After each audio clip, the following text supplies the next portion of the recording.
अब बात करते हैं अपन कि ऑडिट फिर एक्चुअल में कैसे करते हैं, वो कब सीखा? तो थोड़ा-थोड़ा तो बिग 4 में सीख लिया, ठीक है? बिग 4 में क्या सीखा कि भई पहले से आप थोड़ा प्लान करके जाओगे, एक आईडीआर नाम का प्राणी है, तो डेटा रिक्वेस्ट पहले से माँगोगे, डेटा आ जाएगा, उसको एनालाइज़ करोगे, ऑब्जर्वेशन सामने वाले को भेजोगे, उसका फीडबैक लोगे, फिर रिपोर्ट लिखोगे, फिर वो भेजोगे, फिर फीडबैक लोगे।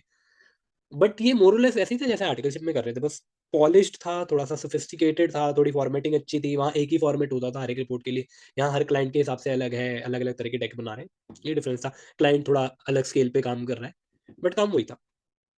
फिर जब अपन कॉर्पोरेट में आए, एमएनसी में आए, तब पर्सपेक्टिव चेंज हुआ। यहाँ पर सब कुछ स्ट्रक्चर्ड आगे देख रहे हैं 5 हफ्ते में ऑडिट खत्म। मतलब फिर सोच रहे हैं यार 3 हफ्ते तो हमारे को क्या नाम है आइडिया लाने में ही लगते थे, डेटा ही नहीं आता था। हम 2 दिन में 3 दिन में रात-दिन जाग के काम करते थे और फिर रिपोर्ट बनाते थे हम 1 हफ्ता रिपोर्ट बनाते थे 2 हफ्ता। तो हम लोगों को तो हर क्वार्टर में क्या होता था हाँ, लगभग 2 महीने ऑडिट करते थे, 1 महीने कोई और क्लाइंट किया, फिर अगले क्वार्टर फिर चले गए उस लिस्टेड क्लाइंट पे ऑडिट करने। पर यहाँ तो मसला अलग है, यहाँ तो साल में 9 ऑडिट हो रहे हैं, 8 ऑडिट हो रहे हैं। फिर समझ में आया कि यहाँ पर तो स्ट्रक्चर है, सिस्टम है। पहले एक ऑडिट प्लान होगा, वो प्लान काम करना है मैनेजर का, जो एक बेसिक डेटा इकट्ठा करेगा कि जो बेसिक हम आईडीआर में भी एक तो होता है कि आगे के लिए डेटा, एक बिल्कुल बेसिक डेटा कि भई कंपनी के फाइनेंशियल्स क्या हैं, लास्ट बैलेंस शीट क्या है, ट्रायल बैलेंस दे दो, है ना? मोटा-मोटा ये पॉलिसीज़ दे दो कि पॉलिसीज़ जो हैं मैनुअल दे दो, एसओपीज़ दे दो, आरसीएम है तो आरसीएम दे दो। वो सब कभी माँगा ही नहीं। वो बेसिक डेटा को एनालाइज़ करेगा। फिर उसके बाद एक आईडीआर बन के पहले ही जा चुकी है। उस आईडीआर के ऊपर फ़ॉलो-अप्स भी हो रहे हैं, एस्केलेशंस भी हो रहे हैं। ऑडिट स्टार्ट होने से पहले डेटा आ गया है। बहुत बढ़िया। ऑडिट स्टार्ट होने से पहले डेटा आ गया। डेटा आने के बाद उस डेटा को पहले प्रिलिमिनरी एनालिसिस कर लिया कि इसमें ये है। उसके बेसिस पे स्कोप डिसाइड किया कि हम लोग ये अगर मैं प्रोक्योर टू पे कर रहा हूँ, तो उसके अंदर भी इन 6 आइटम्स पे फ़ोकस करूँगा। या फिर ये वाला वेंडर ज़्यादा रिस्की है, ये वाला वेंडर कम रिस्की है, यहाँ पर ट्रांज़ैक्शन ज़्यादा रिस्की है। इस तरह के कीवर्ड सर्च करूँगा, पावर बीआई डैशबोर्ड बना लूँगा, उसके अंदर सर्च करूँगा, पीओ देखूँगा कौन से एज्ड पीओज़ हैं। सब एनालिसिस पहले एक ब्रीफ एनालिसिस करके टारगेट करूँगा।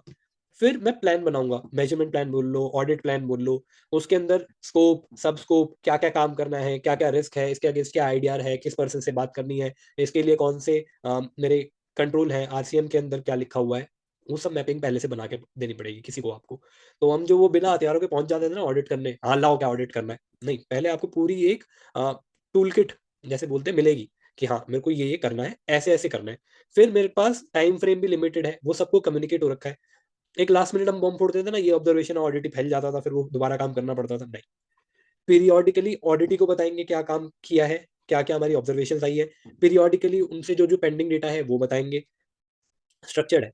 उसके बाद जो हम लोग की ओवरऑल ऑब्जर्वेशंस निकली है, वो ऑडिटी के साथ बैठ के डिस्कस करेंगे, इनके लिए क्या किया जा सकता है। रूट कॉज़ एनालिसिस करेंगे विद ऑडिटी।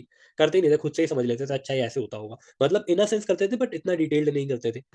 रूट कॉज़ एनालिसिस करने के बाद फिर उसको लिखेंगे। लिखने में भी तमीज़ से लिखेंगे। कंसल्टिंग में कैसे लिखते थे? पहले तो बैकग्राउंड लिखेंगे, फिर फैक्ट्स लिखेंगे, फिर ऑब्जर्वेशन लिखेंगे, फिर कंक्लूजन लिखेंगे, साइड में इम्पैक्ट लिखेंगे, एक्शन लिखेंगे, रिकमेंडेड एक्शन नहीं। आके पता चला ऑब्जर्वेशन लिखने का तरीका भी अलग होता है। वो जो पास्ट टेंस में तो लिखना है और ग्रामेटिकली थर्ड फॉर्म में लिखना है और आई, यू ये नहीं लगाना, वी नहीं लिखना, वो सब तो ठीक है।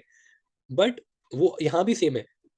पर जो मीट है, जो हम ऊपर जैसे हेडिंग बड़ी कंजर्वेटिव लिखते थे, non compliance to this process या फिर प्रोसेस का ही नाम लिख देते थे, procure to pay process, heading हो गई ऑब्जर्वेशन की। नहीं, you will have to be specific कि क्या प्रॉब्लम है।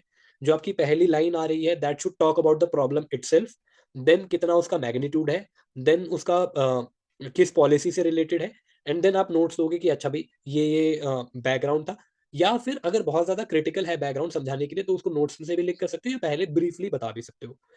बट यहाँ पर you need to address the problem in the first statement जब भी आप बता रहे हो या जब भी प्रेजेंट कर रहे हो। प्रेजेंट करते थे जो स्लाइड लिखी है वर्ड बाय वर्ड पढ़ रहे नहीं। पढ़ लिया, 2 साल लगे मेरे को भी, अब स्लाइटली इम्प्रूव हुआ है। पहले मैं भी ऐसे-ऐसे पढ़ता था, पढ़ने के बाद लगा नहीं खाली पढ़ना नहीं चाहिए, मेबी इसमें थोड़ी-सी वॉइस मॉड्यूलेशन करें, मेबी 2-4 वर्ड्स चेंज करें तो सामने वाले के लिए कुछ फन हो। फिर लगा यार इसका भी कोई सेंस नहीं है। तो अल्टीमेटली हम लोग ये क्यों कर रहे हैं? नंबर 1 दोनों ही केसेस में रिपोर्ट लिखने में भी, प्रेजेंट करने में भी, सब जगह एक इंग्लिश हमारी फर्स्ट लैंग्वेज नहीं है। फर्स्ट लैंग्वेज नहीं है तो हम सोचते अलग तरीके से हैं, लिखते अलग तरीके से हैं। तो अगर आप उसको लेके बैठ जाओ और जैसे आपका कोई सीनियर है या आप अपने किसी कलीग से पूछो, अच्छा क्या निकाला? तो वो आपको पूरा पढ़ के तो बताएगा नहीं। तो वो क्या निकाला में जो वो 1 या 2 लाइन बताता है ना, वही ऑब्जर्वेशन है। तो आपको वही स्ट्रक्चरली इंग्लिश में भी प्रेज़ेंट करनी है, क्या निकाला, क्या बीमारी क्या है, वो बताना है। और फिर कोई डिटेल्स पूछे तो उसके बाद सप्लीमेंट्री डिटेल्स बतानी कि ऐसे-ऐसे हुआ। बट क्या प्रॉब्लम है, क्या निकाला, वो आपको समझ में जब आएगा, तभी आप उसको प्रेज़ेंट कर पाओगे, तभी आप उसको लिख पाओगे। तो राइटिंग स्किल्स इंप्रूव करनी, ईमेल कम्युनिकेशन इंप्रूव करने, है ना? ये साथ-साथ चलते ही रहेगा, ये बहुत बहुत ज़्यादा इम्पोर्टेंट है। अब हम लोगों को जब हमने प्रेज़ेंट कर दी फाइंडिंग, सामने वाले ने एक्सेप्ट कर ली, एक्शन हमने उससे पूछा, कब तक कर सकते हो, वो पूछा। फिर वो जो पहले ऑडिट का एग्ज़ाम्पल दिया, जो पिछले क्वार्टर में निकाला, वही नहीं लिखना। उसके ऊपर फ़ॉलो अप ऑडिट है कि ये हमने आपको दिया था, इसके अगेंस्ट आपने कर लिया है, वो क्लोज़ हो गया। ये नया फिर से निकला है, तो क्या रीज़न है? अगर पुराने में सुधार नहीं किया है, तो हम उसको लिखेंगे कि रिपीट इश्यू है, ये हमने पिछली बार भी किया था। जो एक्शन बोला था, वो बोला है कि कर दिया, बट उसके बाद भी सुधार नहीं किया है। सो दैट सही जगह सही एम्फेसिस जाए। कॉपी पेस्ट वाला काम नहीं करना। हाँ, ये ज़रूर करते हैं कि एक कंट्री में कुछ देखा, तो उस तरह के या एक पार्ट ऑफ कंपनी में कोई काम होता हुआ देखा, तो वैसे रिस्क दूसरे पार्ट में भी हो सकते हैं, तो वो ज़रूर वहाँ से आइडिया लेते हैं। But as it is copy paste नहीं करना है। हर एक चीज़ यूनिक है, उसको यूनिकली ही समझना है और फिर उसको लिखना है। ठीक है? फिर उसका वही फ़ॉलो अप करना है और फिर क्लोज़ करना है। तो वो जो कोर्सों के अंदर स्टेप्स होते थे ना, आप रिस्क असेसमेंट करोगे, पहले पहले आप टोन एट द टॉप समझोगे, एंटिटी लेवल कंट्रोल, फिर रिस्क असेसमेंट करोगे, फिर आप क्या नाम है, कंट्रोल्स बनाओगे, तो कंट्रोल एनवायरनमेंट आ जाता है। रिपोर्टिंग होगी, या और फिर मॉनिटरिंग होगी। देखोगे कि भई वो सही हुआ है, नहीं हुआ, कंट्रोल सही काम कर रहा है, नहीं कर रहा। फिर उसकी मॉनिटरिंग होगी कि इसको ठीक से कर रहे हैं या नहीं कर रहे, एंड देन फिर उसमें करेक्टिव एक्शंस होंगे। तो वो कोसो क्यूब वाले जो काम हैं, वो सारे आप उस फ्रेमवर्क को कहीं भी लगा सकते हो। तो इट इज़ इम्पोर्टेंट कि आप जो स्ट्रक्चर्ड कुछ चीज़ें हैं ना, वो पढ़ोगे साथ-साथ काम के, खाली उससे भी नहीं काम चलेगा। तो you will also get to think structurally, और जब स्ट्रक्चरली समझने लग जाओगे, तो कॉमन सेंस और ये स्ट्रक्चर दिमाग में होगा, plus you have soft skills, so you will do very very well in your professional life.